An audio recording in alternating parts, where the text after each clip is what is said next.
Good afternoon. My name is Jason Kleen, and I'm an Assistant Executive Director with the Department of Cannabis Regulation. Today, we're going to go over the department's annual licensing application process. So thank you all for joining us. I just want to give you a brief overview of how we're prioritizing the review of annual license applications. The priority is given to existing businesses that have state provisional licenses, and we're prioritizing based on licenses that expire on or after July 1st of 2024. The state gives folks the opportunity to renew a provisional license through the end of calendar year 2024. So a business that renews their provisional license in June of 2024 will have a provisional license that's valid through June of 2025. We picked July 1st as kind of the starting date because the folks that we're deeming complete now and sending through the commission process, their records will be deemed complete and they may be eligible to get an annual license sometime in late May, early June. So it just made sense for us to have the first tranche be for July 1st moving forward. We're anticipating that we're going to be able to get through our provisional licensees before June of 2025, and hopefully we'll be able to move through as many as possible before the end of the calendar year. Once we've addressed the existing businesses, we'll be looking to businesses that do not have a state provisional license for non-retail and delivery activities. And then third, we'll be looking to the retail storefront businesses that don't have an existing state provisional license, because the retail storefront businesses have to go through a community meeting and a public hearing process as well. In order to deem an application complete, there's a number of fees that have to be paid by the applicant or licensee. Some of these fees may be eligible for a fee waiver through the local jurisdiction assistance grant program. We have a budget modification pending with the Department of Cannabis Control asking for them to verify which fees may be waived using those grant funds. They've acknowledged that the categorical exemption fee is an eligible fee. We're still waiting for feedback on the publication fees, the notice fees, the community meetings, the public hearings, and whether or not grant funds can be utilized to cover those fees. So right now what we're doing is we're providing fee deferrals for records that would otherwise be eligible to get a notice of complete application, so we can start moving them forward while we wait for the Department of Cannabis Control to tell us what the final list of fees that can be waived is. If DCC determines that the fees are not eligible for grant, the applicant and licensee will be invoiced for the fees, and they'll be due within 30 days of the date of invoice. Once we've deferred the fees for the annual licensing process and determined that the application is deemed filed, we're issuing a notice of complete application. Here's a sample of the notice of complete application for a retail storefront business. As we deem the record complete, we're identifying when we're going to schedule the community meeting and the public hearing date.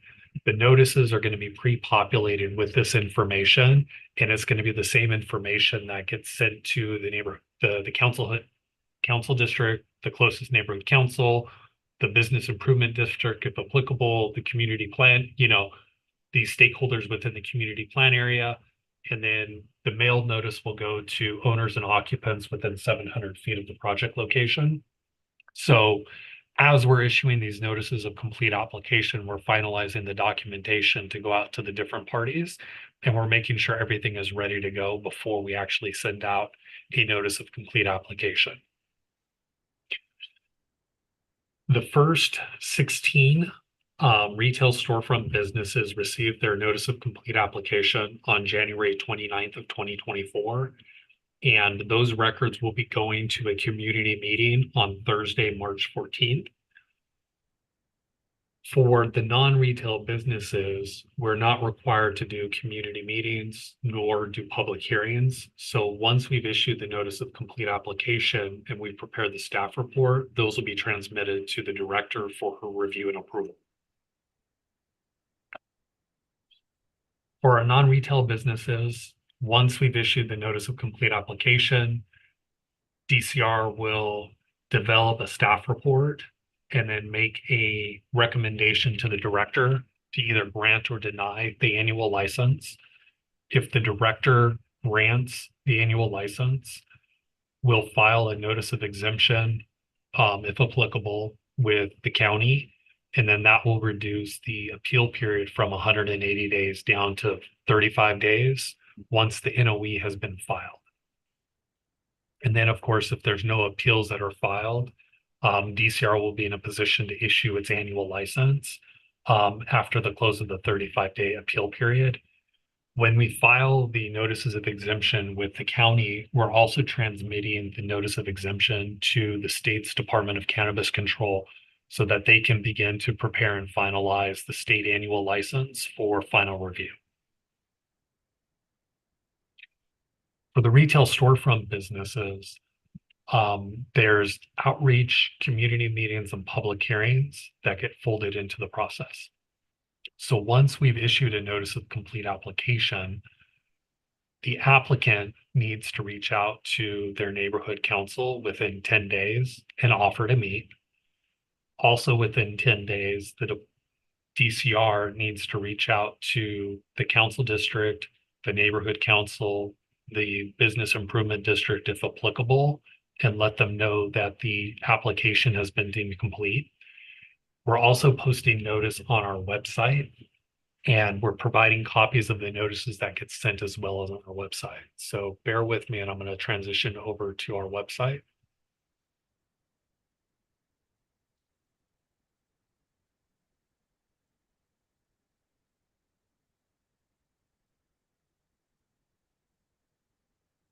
So on the department's website, under the licensing section, we have public notice. So if you go to the public notice page, you'll see the different types of notices that the department prepares. We have a section for, of course, public convenience or necessity process, but we also have the new section for notices of complete application. So for the retail storefront businesses, you'll see the list of businesses that have received their notice of complete application, the information that pertains to the location. If you scroll over on the table, you'll also be able to see when we've got the virtual community meeting scheduled, and then when we're going to conduct the public hearing before the Cannabis Regulation Commission. And then linked to the applicant name, you'll be able to see the letter that went out to the applicant that also got emailed to the council offices, the neighborhood council, and if applicable, the business improvement district. And this will also have the information that relates to the community meeting and to the public hearing date for the Cannabis Regulation Commission. This information is also mailed out to owners and applicants, or owners and occupants within 700 feet of the project location. And those mailings are being conducted by the Department of General Services. DCR is doing the notice all at the same time. One, to reduce the cost to the applicant, and then two, to also give clarity to the process in terms of when an application will be scheduled for its community meeting and when it will go before the Cannabis Regulation Commission for its public hearing. We want folks to have advanced knowledge of when these things are going to happen so they can prepare accordingly.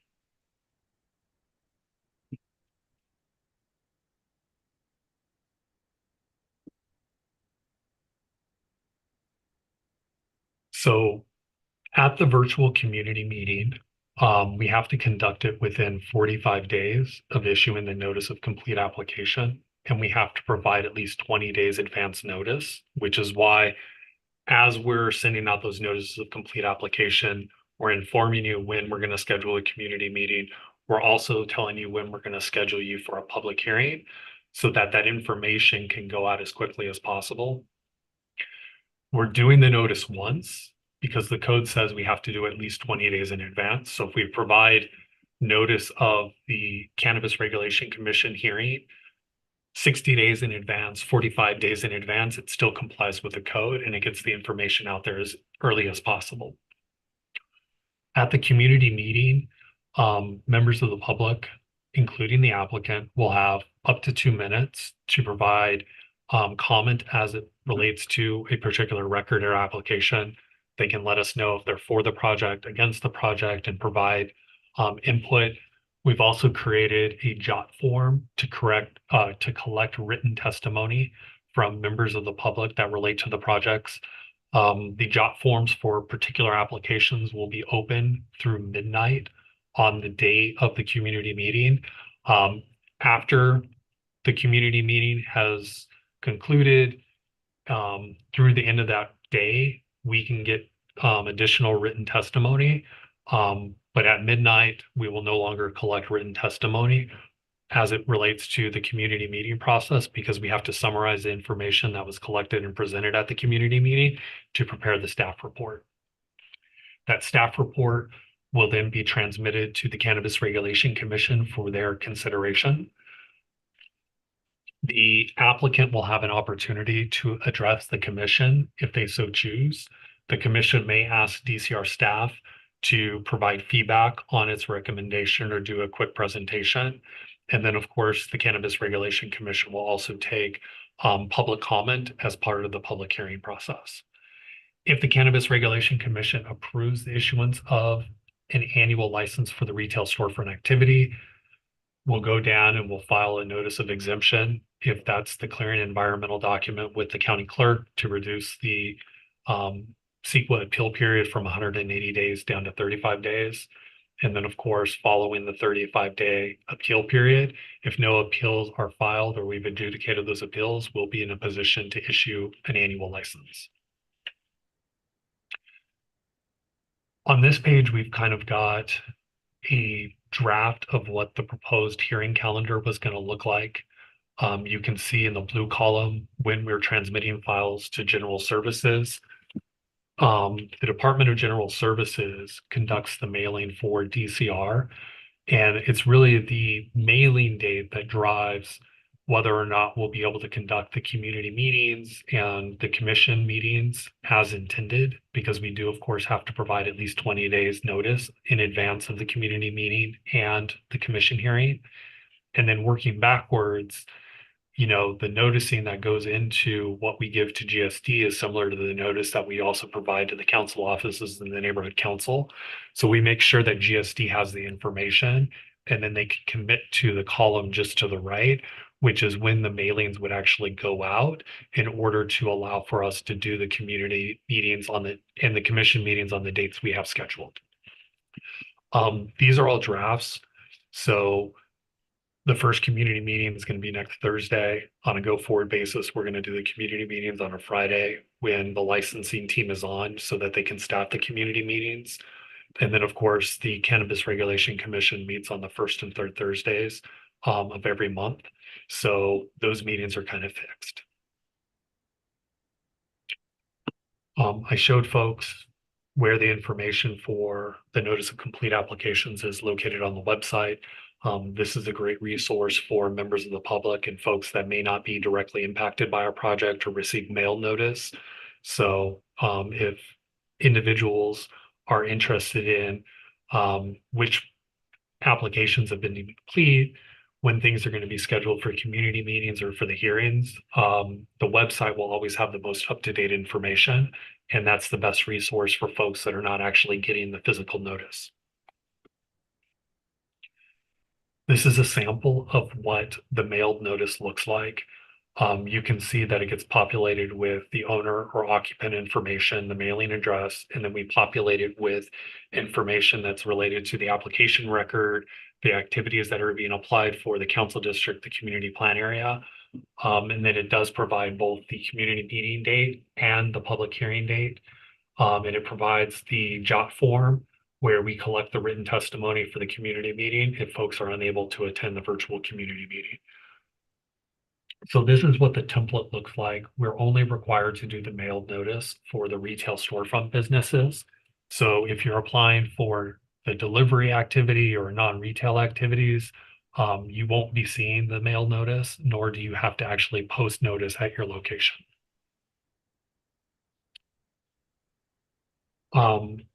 This next piece is the posted notice that a retail storefront business would post at their business premises location. It would be in at least 20-point font. and it would include the information related to the community meeting as well as the public hearing date. As we prepare the notice that goes out, we are providing retail storefront businesses with the copy of the posted notice that they'll have to put up at their physical location. And kind of to address some of the questions that have come in terms of what the process looks like after we've issued that notice of complete application, folks are going to get that posted notice, and it's going to have to be printed on at least 11 by 17 paper. The business is required to post it in a conspicuous place on the business premises immediately.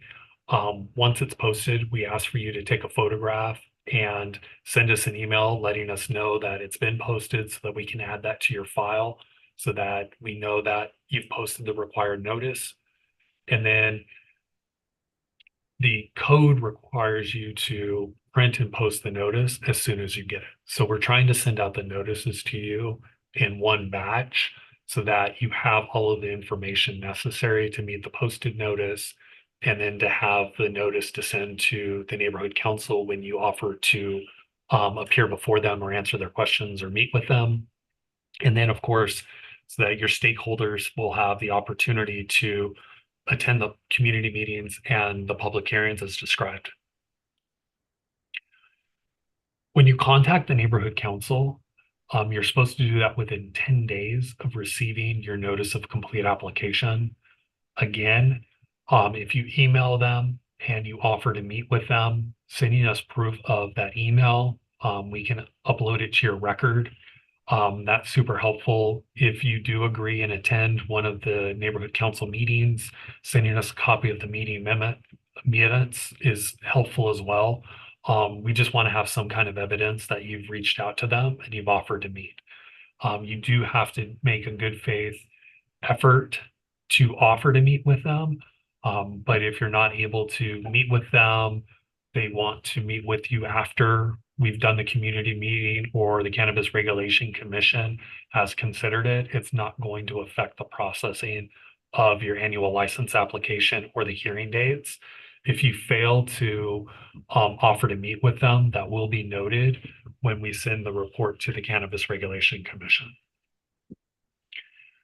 For the community meeting, the purpose of the community meeting is just to gather input from the public related to your application.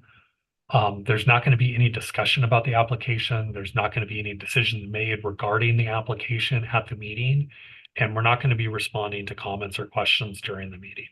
It's really an open mic for members of the public to let the department know whether or not they're for or against a project and provide oral and written testimony to the department so that it can be included in the staff report. Notice of that community meeting does get mailed to the owners of and occupants of the properties within 700 feet of the property line of the proposed business premises location.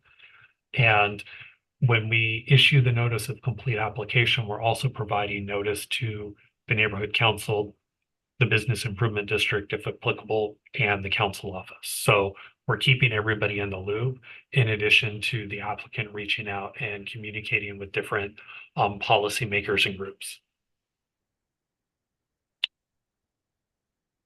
During the community meeting, members of the public will be afforded 2 minutes to provide oral testimony, time permitting. We have a morning session and an afternoon session. We have records dedicated to each of the 2 sessions, and we have a 3-hour block of time for folks to provide that oral testimony on the community meeting date. So folks will be taken on a first come, first served basis, and applicants and designated representatives for the applicant would get the same 2 minutes at this meeting as any other member of the public. Really, this is just an opportunity for staff to get public input so that we can include it in the staff report that would go to the Cannabis Regulation Commission for further consideration. After the community meeting, staff are going to be summarizing what was heard and what was given into the staff report that gets transmitted to the Cannabis Regulation Commission for the public hearing. At the Cannabis Regulation Commission hearing, it's going to be in person. It's a public hearing. The Cannabis Regulation Commission will decide whether to issue the commercial cannabis license after considering DCR's recommendations about the application, the written summary of the community meeting, notes that are prepared by DCR, the record that is before the commission, and any additional written information or oral testimony that's timely provided to the commission. On DCR's website, there are the commission's rules and operating procedures, which outline when information can be transmitted, how much information can be transmitted, because of course the commissioners need to be able to consume and review this information in advance of the hearing. So if you have any questions about the different operating procedures, I would refer you to the website. And then of course you can email DCR licensing at cannabis DCR licensing at lecity.org if you have any questions about the process. During the public hearing, the applicant or its authorized representatives will have up to 10 minutes to make an oral presentation regarding their application. You're not required to make a presentation to the commission. It's an option for you. We strongly recommend that if you are going to designate a representative to speak on your behalf, that they attend the public hearing in person so that they can make the oral testimony and then provide any additional information to the commissioners that may supplement the record that also has to, of course, be submitted in advance of the commission meeting. The commission may also ask DCR to testify at the hearing and answer questions related to the record. After the CRC hearing, if CRC decides to grant the annual license, again, if we determine that the project is exempt under CEQA, we'll go ahead and file the notice of exemption with the county clerk to reduce the appeal period from 180 days down to 35 days. And then, of course, if there's no appeal, we'll be in a position to issue the annual license. Once you've been issued the annual license, to the extent that you have the correct certificate of occupancy, you've got your health permit, you've got all of your other necessary permits, you would be able to request a final inspection to pursue your operating permit. You cannot pursue your operating permit until you've been issued the annual license. And then, of course, if the Cannabis Regulation Commission does not grant the annual license, the applicant has the opportunity to file an appeal to the city council, and the decision to deny the issuance of an annual license must be filed within 15 days. Otherwise, the decision is deemed filed if an appeal is not received within 15 days. Final denial of the annual license after the exhaustion of any administrative appeals will terminate any active temporary approval. So for businesses that have received temporary approval, if your annual license is denied, once you've exhausted the administrative appeals, if the denial is sustained, it will terminate any active temporary approval and you will have to stop operating. And that gets us to the end of the presentation. And I know that folks had submitted questions in advance, so we can go ahead and start answering questions. Good afternoon, everyone. We'll start with our first question. And hello, Jason. From Ariel C. What types of modifications won't be allowed after a notice of complete application is issued? So relocations, entity substitutions, any change to the application, the premises diagram, the activities on the record will not be considered once a notice of complete application is issued. I think the easiest way to answer the question is businesses may continue to update the legal business entity record, which lists the owners, the primary personnel, and other contacts on the record. In order to submit a modification on the LBER, it does have to be considered active. And then we can just review the modification request on the LBER as submitted to determine if it complies with the code. Otherwise, All other modifications will not be considered once an application has been deemed complete. And the next question is related also from Ariel. How does a licensee relocate their business premises after receiving a notice of complete application? They cannot submit a relocation request until an annual license is issued. Our next question from Leah S. Please describe in more detail what kind of proof we need to submit that we contacted our neighborhood council and hosted a meeting if they requested. The easiest proof is just to provide a copy of the email that you sent to the neighborhood council, letting them know that your application was deemed complete and you're offering to meet with them. If they do take you up on the meeting, providing an agenda or meeting minutes, or if you present before the full neighborhood council a copy of the agenda, that is helpful. But at a minimum, just please provide a copy of the email that you sent to the neighborhood council, letting them know that your application was deemed complete and you're offering to meet. Kimberly S. asks, I have submitted all my documents. What do I do next?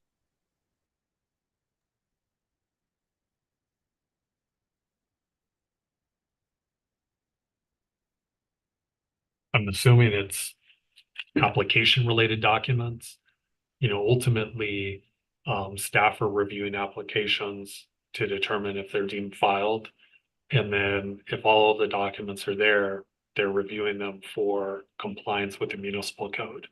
Once we've determined that the application is complete and all of the related records are ready to go, you would receive a notice of complete application. From Logan F. For those companies that are CEQA exempt, why are they still processing for an annual?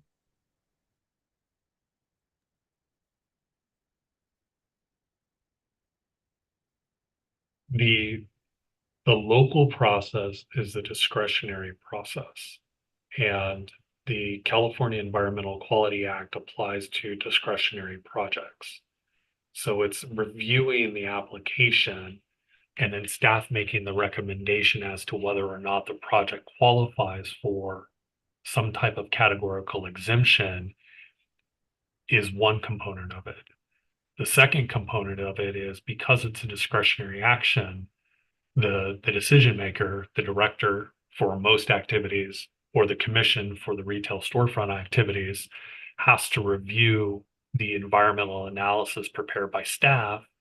And then if they agree with the analysis, adopt those findings in conjunction with adopting the discretionary action to issue the annual license. So nobody gets a cannabis license within the city of Los Angeles as a statutory requirement. It's not by right. Everything comes through a discretionary process, and CEQA, unfortunately, is part of that discretionary process. So just because we determine that a project may be exempt from CEQA, there's a categorical exemption that would apply. It doesn't mean that the decision maker who's actually going to review that final application is going to agree with that staff analysis. Thanks, Jason. The next question also from Logan F. Is there an average turnaround time for annual license application, or is it on a case-by-case basis?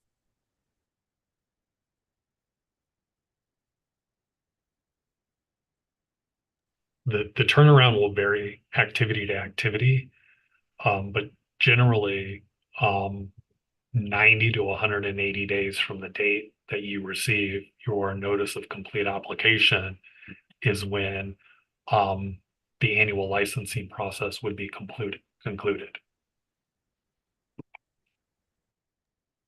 Yelena K asks, will the applicant have a set amount of time to present at the commission hearing, or is the applicant bound by the same public comment time limit? The applicant can have up to 10 minutes to present their project at the Cannabis Regulation Commission meeting. Leo E asks, in which stage of the process does a retail storefront type 10 license count as a community plan spot? Is it temporary approval or do you actually have to open?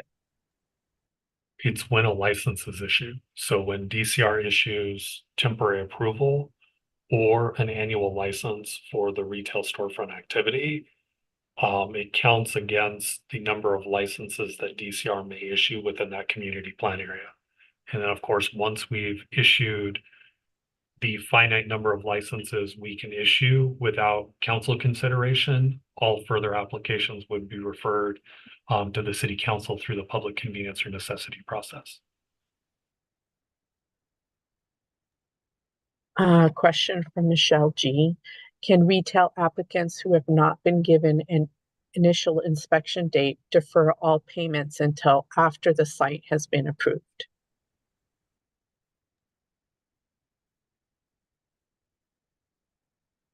I mean, the simplest answer to the question is no. The deferrals are not into perpetuity. So there is some finite period of time between when a deferral is granted and when the fees would have to be paid. From Molly P. How can retailers get on the list published by DCR as ready for site evaluation? And is there a different process for those with a certificate of occupancy or those on the list for a public health permit? So there's a list of retail locations on the DCR website on the compliance page that have been verified by building and safety to have an existing certificate of occupancy for the retail activity. So if the location is not on that list, the applicant is going to have to go to building and safety, provide plans to get the necessary permit to have the certificate of occupancy reflect that retail activity. And then the building and safety website will have all of the requirements for their plan check process. If you don't have a certificate of occupancy that matches the activity, the public health department is not going to be in a position to do the site evaluation and consider granting you the health permit because they require departments like building and safety and fire to clear your project and say you've met all of their requirements before they'll actually accept you into the program and issue a health permit. So hopefully that helps with the question. Thanks, Jason. The next question, we had two people asking similar questions, Mike S. and Molly P. Can you please walk us through what, excuse me, what retailers are required to do for and during the upcoming community and commission meetings? Should the licensee present? Should they or can they give a presentation? So for the community meetings, those are all done virtually. And the applicant will have the same 2 minutes to provide input as it relates to their project as any other member of the public. And it could be, basically we'll take public comment on a first come, first served basis. So if owners of the applicant, employees of the applicant, they want to call in and provide oral testimony, they're welcome to. We'll take the comment on a first come, first served basis. Folks will have 2 minutes, and then we'll go to the next speaker, and then we'll just keep repeating until we're done with that community meeting session. When we actually do the public hearing for the Cannabis Regulation Commission, the applicant will have up to 10 minutes to present their project to the commission. They're not required to present their project. They're not required to take all 10 minutes, but they have up to 10 minutes if they want. The applicant can have owners present the information. They could have their authorized agent provide the information, a consultant. They could give us a letter notifying us that business A or person A is delegated to provide the presentation. And then we'll make sure that that presenter has the business's 10 minutes to present, their case to the commission. So in a summary, for the community meeting, the applicant is like any other member of the public, 2 minutes to speak. Folks associated with the applicant can call in and provide their community feedback. At the Cannabis Regulation Commission, if the applicant wants to present their project to the commission, they can have up to 10 minutes. They can do it themselves, or they can designate somebody to make the presentation on their behalf. Thank you, Jason. Tiffany W. asked, will all cannabis businesses in the city be inspected? And if so, will we receive notice of the date and time of the inspection or have an appointment? It depends on the type of inspection. So generally, the initial inspection to get temporary approval or the final inspection to qualify for the operating permit, those are scheduled by the applicant in advance. For compliance inspections or responding to complaints that may be associated with the business, you're not going to get advance warning. You may find out the morning of, or DCR staff may just show up. It really depends on the type of inspection.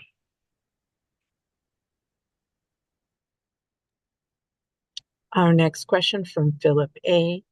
Can an operator who passes the initial inspection from DCR start business activity? In and of itself, no.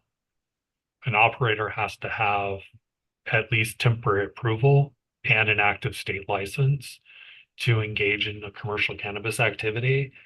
And you also have to be in compliance with building code, fire code, health code, et cetera, to lawfully operate. If it turns out that you don't have the necessary permits, those other agencies could cite you for non-compliance, which could ultimately be referred to DCR and result in the suspension or revocation of the license. This next question from Mike S. is a little long, so bear with me, and please let me know if you need me to repeat any part of it, Jason. Can you please discuss what type of DCC modifications become streamlined once a licensee has an annual license with DCR? And they give an example. If a licensee wants to relocate and has submitted an annual application to DCR that is then approved for the new location, and the licensee ceases operations at the original location, would DCC allow the licensee to update their license premises address to the new location, which has an annual license from DCR, or will the licensee need to submit a whole new application from scratch to DCC? I don't know. We've talked to the Department of Cannabis Control about what their modification process will look like. Their statute does give them the ability to relocate an annual state license or a state provisional license under certain circumstances. One of those circumstances does involve whether or not an environmental review has been conducted for the location. What I've been told is they would consider a modification to the existing record, similar to the way DCR handles it, where they basically move you from point A to point B. If you've completed both the local annual license process and the state annual license process, it would be more streamlined than if you do not have an annual license. Similar to the way DCR handles it is when you go to a new location, you have to meet the application requirements for that location. So if you don't have the annual license at the local or state level, you most likely would have to submit a whole new application and meet the application requirements for that location. Thank you so much, Jason. Moving on, a question from Molly P. Is there a July 2023 DCC deadline? There was a July 2023 DCC deadline. The the Department of Cannabis Control has been pushing their licensees to transition from provisional licensure to annual licensure. So, as part of the provisional renewal process, the DCC required applicants to begin providing evidence that the local jurisdiction had initiated or completed the environmental review based on the environmental review type identified by the local jurisdiction. So last year, we had issued draft notices of exemptions to eligible businesses that they could provide as evidence to renew their state provisional license after July 1st of 2023.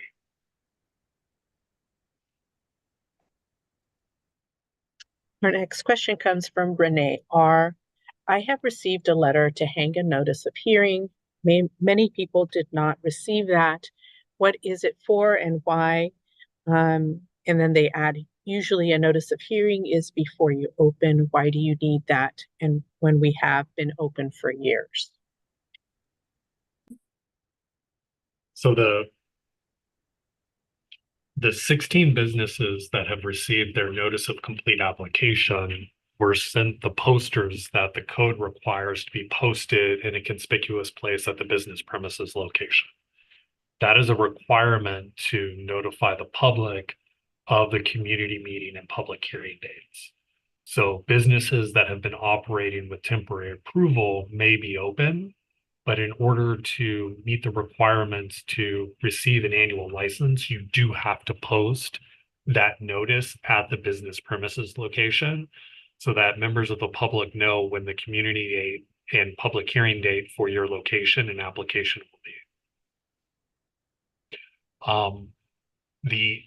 The poster and the posted notice is tied to the locations that have been issued a notice of complete application.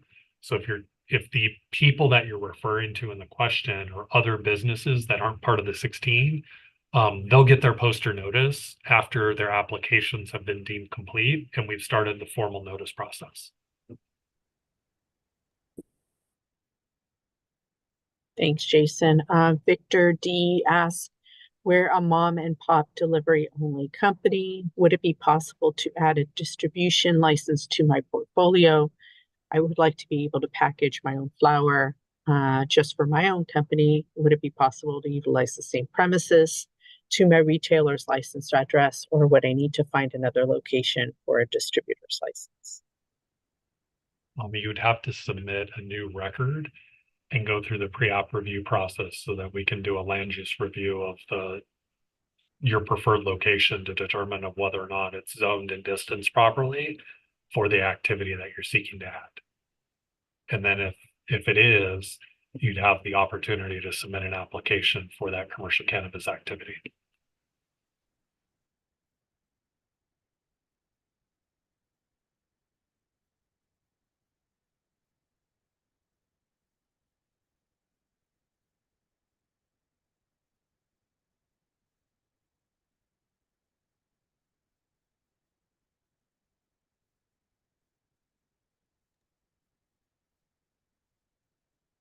Did we lose you? Can you not hear me? I can hear you now. Okay, let me try again. RELC asks, based on the prioritization slide from today's presentation, does that mean applicants who do not have a state license won't have their annual license review until June 2025? No. So we're prioritizing folks to make sure that they'll be in a position to provide the final environmental document to the state to get their annual license. And once we get through kind of the first tranche, we'll have capacity within our process to start moving businesses that do not have a state provisional license into the process. So I think summertime is when we're going to be able to start moving the first set of retail storefronts into the process. And then for the non storefront activity that doesn't have any other retail storefront component to it, those will be able to move late spring, early summer.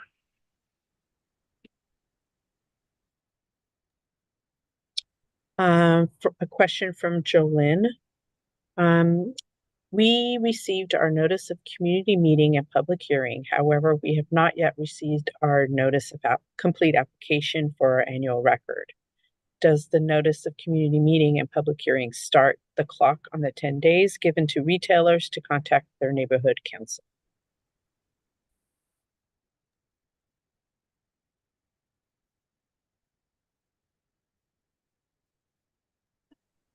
I would ask a question of the person to double check on the DCR website to see if their record is one of the records listed on our public notice page, because those are the folks that we've issued the notice of complete application to. There's going to be an additional 17 businesses added to that page this week. And the Department of General Services is going to start to do the mailed notice. And we're in the final stages of preparing the posters and everything else to get sent to those businesses. And then there will be a third tranche. But if you are part of the 16 and you did not get the email communication letting you know that your application was deemed complete, I would recommend reaching out to your assigned analyst to make sure that you're listed as a contact on the record, because those email notifications do go out to the contacts on the record. But when you actually get your notice of complete application, that starts the 10-day clock.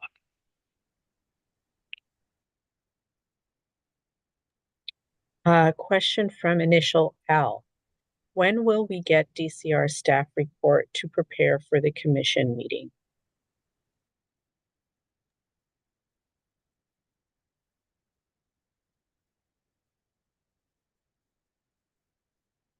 Generally, the staff report's not going to be transmitted and released until the agenda is finalized, which is 72 hours before the commission hearing date.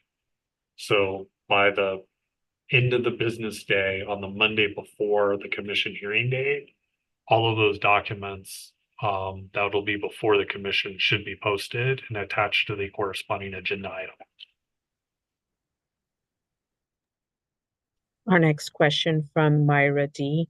We are a phase 2 and have already received a notice of exemption.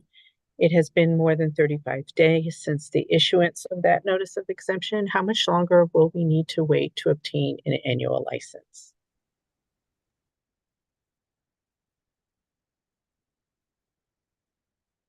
I think the question is not kind of correctly phrased, because a notice of exemption, a final notice of exemption only happens when a decision maker has made the decision to issue an annual license. So unless the director has approved the staff report to issue an annual license and adopted the environmental findings that result in us filing the notice of exemption, we have not completed a notice of exemption, nor has one been filed with the county clerk. Most likely you're referring to a draft notice of exemption, which is tied to the documents that we were getting folks so that they could continue to renew their state provisional license while they work towards getting their annual license, their local annual license. Our next question from Denise E. When should we be expecting to receive any correspondence regarding our annual license? We have completed all the steps and have been waiting to hear back. I would recommend reaching out to your assigned analyst to see where you are within the process.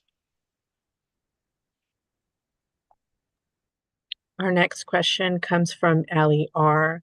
What month do you project the CEQA completion for a non-social equity and non-provisional license from the state that has been in the DCRQ for more than 2 years for CEQA exemption to be reviewed? I would recommend reaching out to your assigned analyst. Because the question here is saying that they're a non-provisional licensee, which means that they don't have a state provisional. So the question would be kind of for them, do they have a complete local application? Have they met the record, renewal requirements for 2024 and gotten us a copy of the expanded Form 4013 form, the 24-page form, and paid the associated fees, because that's what analysts are doing their review of for the annual license application packages. Thanks, Jason. The next question also comes from Denise B. Does the annual license replace the temporary approval? No. The temporary approval and the annual license are different types of licenses. Temporary approval is a local form of license that allows you to operate a business. So if you get an annual license, you also have to have either temporary approval or an operating permit to engage in that commercial cannabis activity, plus whatever license you have at the state level. So if you get an annual license, then you would have the ability to request a final inspection. And if you pass the final inspection, get your operating permit. But if you don't have an operating permit, you need to have temporary approval to satisfy the local license requirement.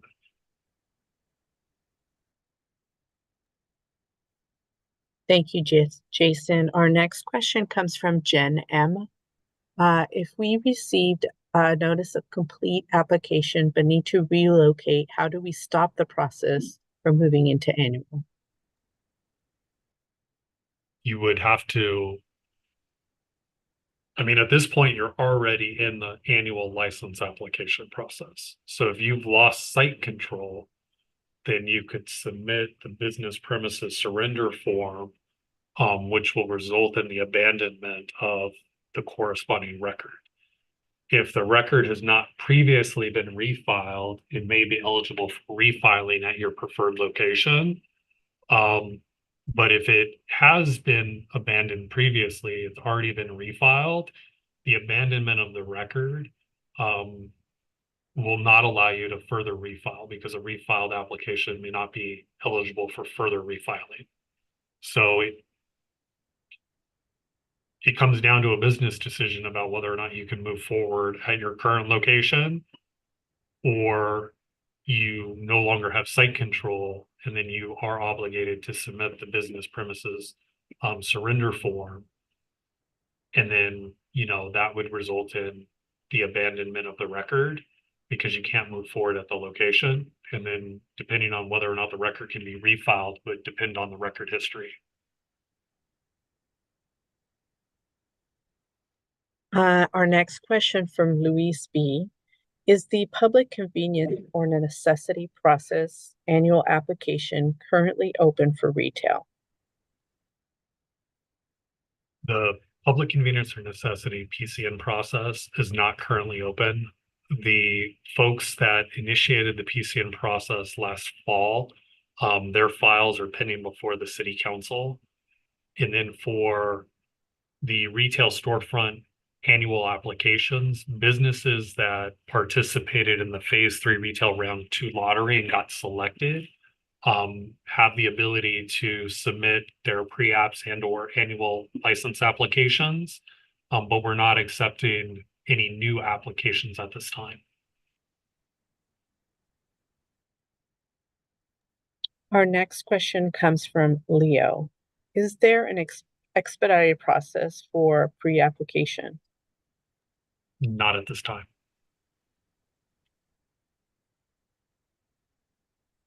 Let's see, we have one final question from MS.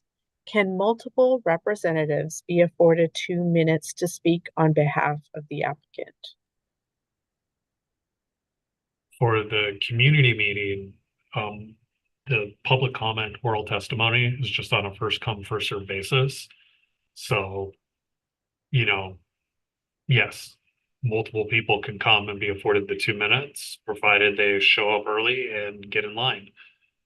For the public hearing before the Cannabis Regulation Commission, the applicant or their representatives are afforded up to 10 minutes. And any comment outside of the 10 minutes afforded to the applicant as part of their item could be done as part of the general public comment process. And then, again, folks would have to identify themselves for general public comment or item specific public comment to give that comment. So yes, more than just the applicant could be afforded the opportunity to provide oral testimony.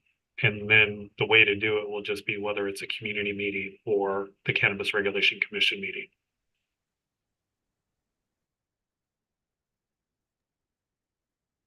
All right, thank you, Jason. I think we are ending at a good time. There are no more questions, and it's almost I appreciate it. Thank you so much. And then for members of the public that have had their applications deemed complete, we will be sending an updated communication that has some of the text from the slides today that kind of outline the next steps for the retail storefront businesses. And then for the next tranche of businesses that are going to be deemed complete, your letter plus your posted notice will be going out this week. And then, of course, you will have to reach out to the neighborhood council to offer to meet with them. And then we'll get the other notice requirements posted on the website and mailed out in accordance with our calendar. So we look forward to continuing to help applicants and licensees navigate through this process, and we hope that this was helpful for everybody. Good afternoon.